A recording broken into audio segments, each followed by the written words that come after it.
Hello, knowledge seekers. In this episode of 20-Minute Books, we're diving into The Republic, a seminal work written around 380 BCE by Plato, the famous student of Socrates. This dialogue-driven text offers profound insights into the concepts of justice, the ideal citizen, and the ideal form of government. The Republic does more than merely discuss politics. It explores the intricate relationship between the citizen and the city, examining the impact this relationship has on a broad array of topics, including philosophy, politics, ethics, and art. Plato, whose contribution to the classical period of Greek philosophy remains unparalleled, was not just a philosopher, but also a mathematician. He penned over 30 dialogues and philosophical texts, exploring a diverse range of subjects, from love to knowledge, and from ethics to politics, metaphysics, and theology. This book is a must-read, not just for those interested in history, classical philosophy, or politics, but for anyone seeking to understand the foundations of Western thought. Let's explore the insightful world of the Republic and discover how it continues to shape our understanding of justice and governance today.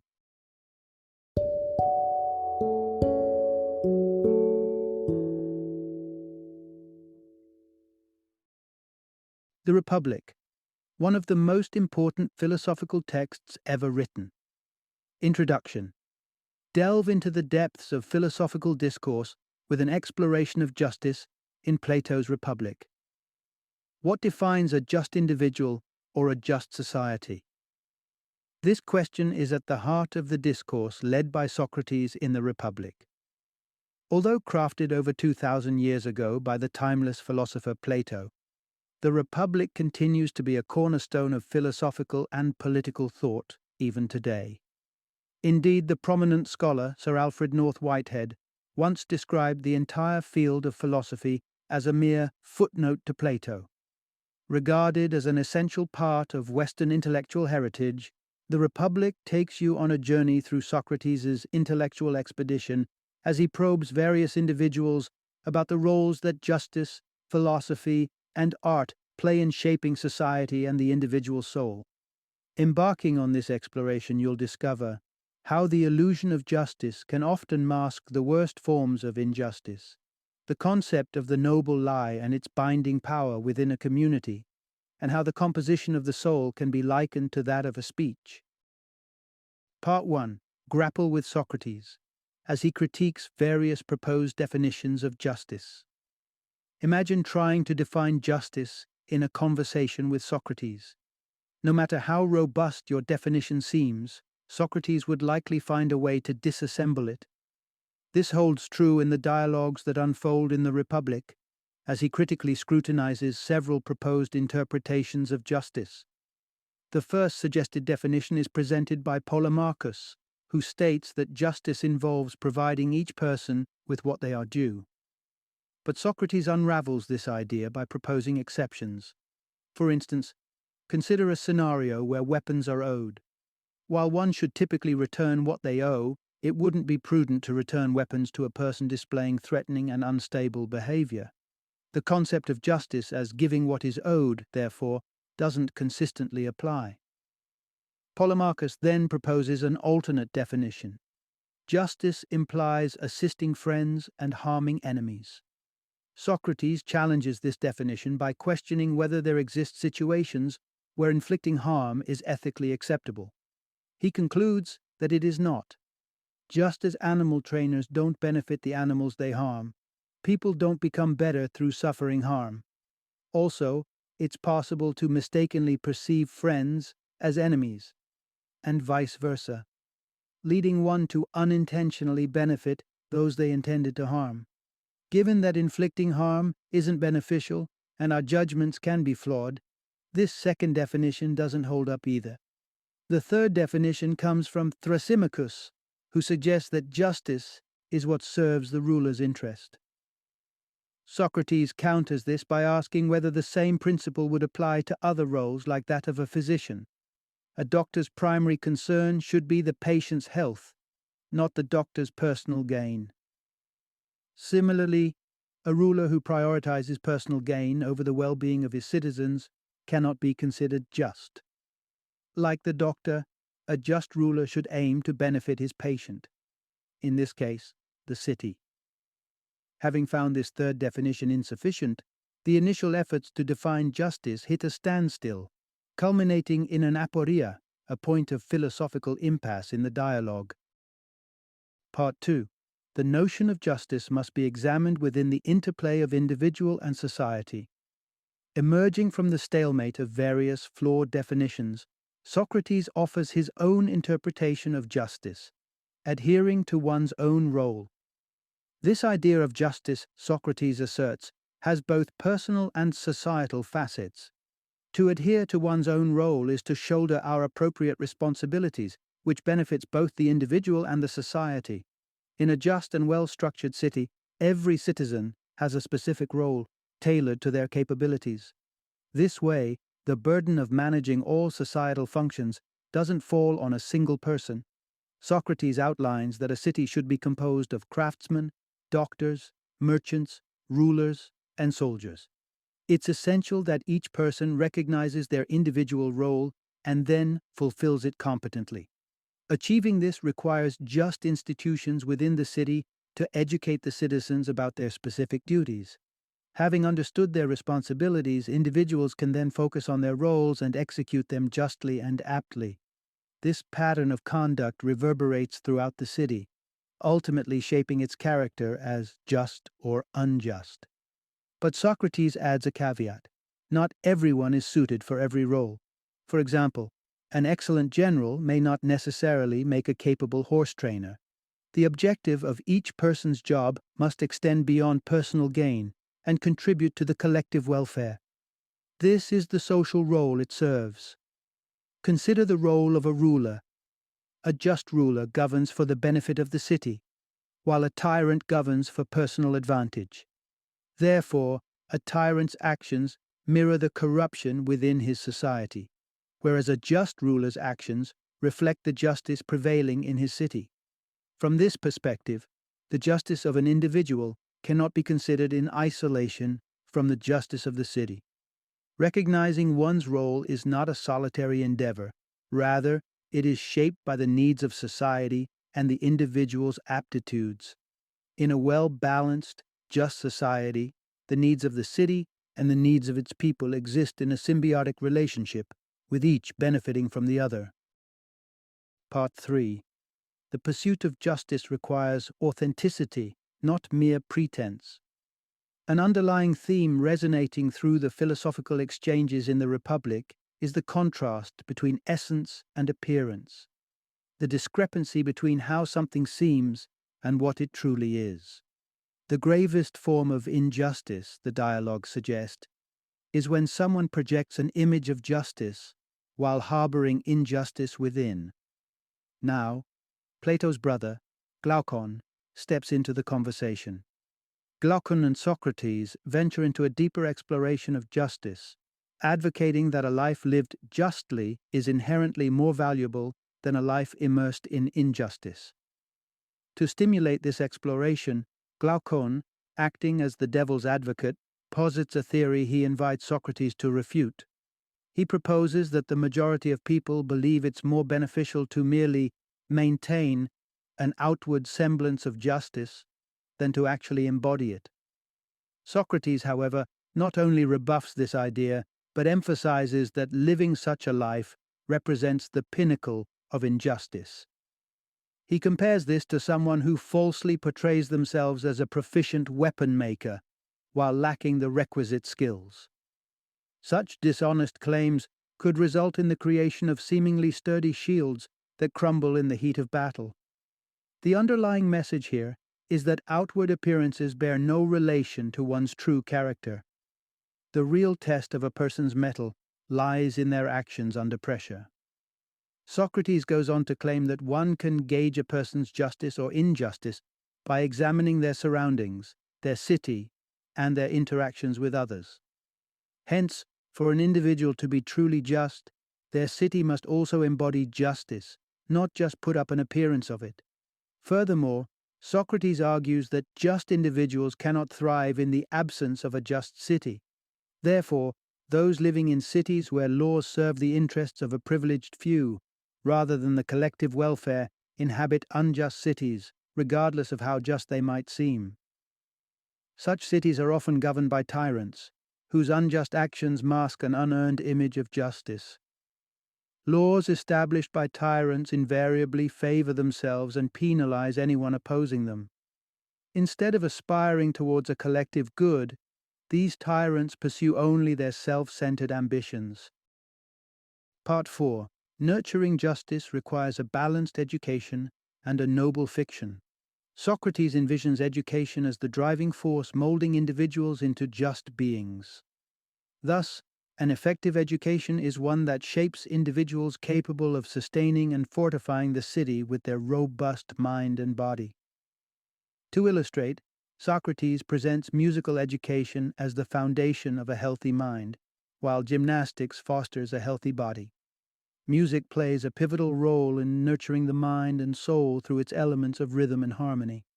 These elements instill a sense of balanced mental order, ultimately guiding individuals towards just character traits. This balanced mental order is also indispensable for a range of arts and crafts. Gymnastics, on the other hand, cultivates physical robustness and fosters communal cooperation. Take, for instance, the Olympic sports, which simultaneously hone individual strength and foster a group mindset. Individuals enhance their strength through activities like running or javelin throwing. Team dynamics are strengthened through wrestling and group combat training, which necessitates cooperation among individuals, thereby fostering a communal spirit. The twin virtues of music and gymnastics produce citizens equipped with a healthy mind and body, hence contributing to the overall cultural and military strength of the city. While a balanced mind and body are indeed valuable to the individual, another element is crucial to foster justice and engender a sense of belonging in the individual towards her city. A noble fiction that weaves individuals into the fabric of their city and community. This noble fiction instills in citizens the belief that the earth is their nurturing mother and that they have all sprung from beneath their city. Just as the foundation of the city rests on earth, so too do its citizens, birthed from the very ground they tread. Socrates proposes that this noble fiction, or a similar myth, must be imparted to the citizens by their custodians, fostering a sense of deep connection with their city. This noble fiction thus ensures that citizens will rally to defend the city during times of strife and work towards its betterment during times of peace. Part 5. The quest for justice requires an examination of both the city and the individual, drawing parallels between a just city and the soul of a just person. Examining an individual devoid of the context of their city is an exercise in futility, asserts Socrates. The intricate dynamic between a city and its citizens is a two-way process. The city molds its citizens, who in turn shape and evolve the city. The synergy between a just person and a just city is crucial. A city influences its citizens through its laws and institutions. As these citizens grow and assume diverse roles, they possess the capacity to modify existing laws or introduce new ones, facilitating the city's evolution in tandem with their own. This reciprocal relation thus debunks the possibility of finding a just person in an unjust society, or vice versa. To elucidate his theory, Socrates employs an analogy between the city and the human soul. When Glaucon urges Socrates to probe the soul of a just person, Socrates likens the soul to a discourse. It embodies reason and logic. The soul of a person unravels through engaging in conversation with them and understanding their rationalizations for their actions. Just as a just person embodies a balanced soul, a just city represents the same harmony, only amplified. Therefore, the city's foundations, its speeches, dialogues, and laws, warrant an in-depth discussion. Conversation reveals the individual's thought process. Similarly, discussing a city illuminates its inner workings. If the city embodies justice, it will spawn just individuals capable of justifying their actions, and engaging in debates regarding the essence of their justice. Thus, comprehending a just person necessitates not only a dialogue with them, but also an analysis of the just city, reflected in the enlightening exchanges between Socrates and his interlocutors. Part 6. The city and soul mirror each other, each compartmentalized into three distinct segments, and each segment of the city echoes a corresponding aspect of the individual's soul. Pondering upon the ideal structure and organization of a just city, Socrates invokes the noble lie as an illustration, aligning the city's partition with the tripartite division of the human soul. The first segment of both the soul and city operates on the principle of reason. The gold souls, as postulated by the noble lie, correspond to the city's rulers or guardians, who are adept at crafting laws and exercising rule. Mirroring the ruler's oversight over the city, the rational part of the soul, driven by reason and logic, is entrusted with presiding over other parts of the soul, thereby preserving order and hence justice. This rational part is also tasked with strategizing tasks and charting out the ways to accomplish them. The city's second segment, the army, mirrors the soul's spirited part, which teems with passion and zest. Those with silver souls constitute the army, defending the city during conflicts and upholding its laws during peaceful times. Analogously, the spirited silver part of the soul functions as a mediator in case of disagreements between the soul's rational and desirous parts. This spirited part maintains an equilibrium between rigorous reasoning and impulsive decisions. The city's base segment, comprising farmers and craft workers, corresponds with the soul's most basic part, the bronze part, governed by desires. Individuals with bronze souls, farmers, craftsmen, and producers of goods, are propelled by fundamental desires and needs that demand immediate fulfillment, such as sexual cravings. This part also signals our basic needs, such as hunger, sleep, or the urge to procreate. Although the city's rulers, soldiers, farmers, and craft workers represent the gold, silver, and bronze parts of the soul, respectively, their individual souls also encompass these three parts. Hence, even the farmers and craft workers have rational and spirited aspects within their souls, just as the rulers harbor a desirous part within theirs. Part 7. Philosophers must assume the mantle of rulers or kings, must espouse philosophy in order to foster a truly just city. Who would be your ideal choice of a ruler? Socrates asserts that philosophers should don the crown, being the only path to ensure rational governance and the establishment of just laws. For the philosopher king, the realms of philosophy and sovereignty must be intertwined. If a philosopher is to ascend the throne, or if a king is to delve into philosophy, they must allow reason to guide their soul and preside over the city with a rational approach. The philosopher king, in his quest for wisdom, upholds a balanced and harmonious soul. Such a ruler refuses to succumb to impulsive passions. When the soul achieves equilibrium, one's life mirrors the same balance. Philosopher kings, thus, embody sound physical and mental health, exemplifying the values inculcated through their education. The philosopher king's insatiable appetite for knowledge resonates within the community, guiding them in deciding the city's governance and its citizens' education. They should steer the educational policies, identifying the roles best suited to each individual and defining the learning curricula. These philosopher kings also shoulder the responsibility of formulating the city's laws, each law mirroring the facets of justice and the collective good. Let's not forget, just laws are not crafted solely for the ruler's benefit. Instead, they serve all citizens. Lastly, the determination of the common good falls within the realm of the philosopher kings. This represents the shared prosperity of individuals and the city, ensuring that neither the city flourishes at the expense of its citizens, nor do the citizens prosper at the cost of the city. Part 8. Philosophers encounter significant obstacles in governing and educating others. Rationality may not always attract popularity. In fact, often rational arguments find themselves clashing headlong with entrenched habits and prejudices. Persuading someone to adopt regular exercise, for instance, can pose a significant challenge. Likewise, rational philosophers may encounter irrational resistance while attempting to shape a city.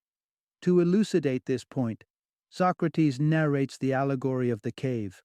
He likens the philosopher's endeavor to enlighten those around them to the act of pulling people out from a cave. Socrates invites Glaucon to envision a cave. Within its depths, prisoners are shackled to chairs, their line of sight fixated on the cave wall, their reality confined to this setting since birth. The movements of people passing in front of the cave cast shadows on the wall due to the sunlight at their backs. The prisoners, knowing nothing outside this existence, mistake the shadows and echoing voices as their reality, failing to grasp their illusory nature. Philosophers are those who venture into this cave with the aim of freeing these prisoners and leading them into the light. According to Socrates, most people resemble these cave dwellers, mistaking shadows for reality. In this quest, the philosopher strives to uncover the true essence lurking behind these shadows, behind these deceptive appearances. In Socrates' cave allegory, sunlight symbolizes the good. It might be too glaring to stare directly at, but it illuminates the truth. Socrates underscores that, while everyone is born within the confines of this metaphorical cave, it's the philosophers who possess the ability to escape its dark recesses and then return to liberate others. Part 9. Socrates outlines 5 distinct types of governance, championing aristocracy as the premier form. While the majority of us dwelling in the West may be acquainted only with democracy, have you ever wondered about other governance models? Which one holds superiority over others? Socrates proceeds to reveal his observations. According to Socrates, a city's political life follows a cyclic pattern, transitioning from the finest form of governance to the worst, only to circle back to the finest. These 5 government types, arranged from the most favorable to the least, include aristocracy, timocracy, oligarchy, democracy, and tyranny. The governed rallying against their rulers triggers these unavoidable transitions. Socrates proclaims aristocracy, or the rule of the best, as the premier form of governance. In this system, the philosopher king emerges as the perfect ruler. The subsequent optimal form of governance is timocracy, a system predicated upon honor. Those who lack advanced reasoning skills govern under this system as they cannot sustain an aristocracy. Such rulers woo the public with impassioned rhetoric about honor, contrasting the rational discourse of philosophers. When a timocratic ruler overthrows a philosopher king, the aristocracy falls concurrently. The third rank is held by oligarchy, where the city is governed by money. Individuals with silver and bronze souls are pitted against each other in a struggle to seize city rule and command money. In an oligarchy, affluence purchases political power. Democracy, offering mixed freedom, takes the 4th place. This form arises when the economically disadvantaged populace revolts against the financial inequality inherent in an oligarchy. Democracies promise unrestricted freedom, including freedom of speech, to all citizens. Under democracy, everyone enjoys the liberty to pursue their desires, a scenario Socrates likens to a multicolored cloak lacking harmony and order among its colors. Last on the list is tyranny, depicted as the worst form of governance. The unrestrained freedom provided by democracy offers a platform for the tyrant to seize power, ruling for their personal gain rather than for collective welfare. Final summary. The fundamental takeaway from this book: through Plato's dialogue, Socrates delves into the essence of justice and the ideal form of governance. He scrutinizes the structures necessary to guide individuals towards the pursuit of justice. Advocating for a city that embodies justice and offers prosperity to its inhabitants, as well as citizens who uphold justice to the benefit of their city, Socrates aims to showcase that justice triumphs over injustice.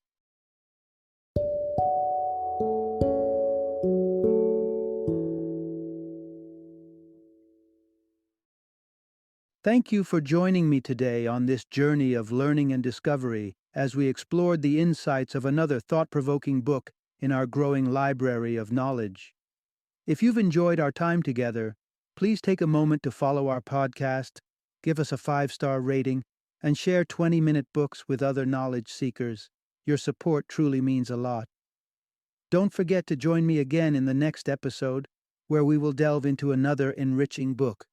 Until then, happy reading and happy listening.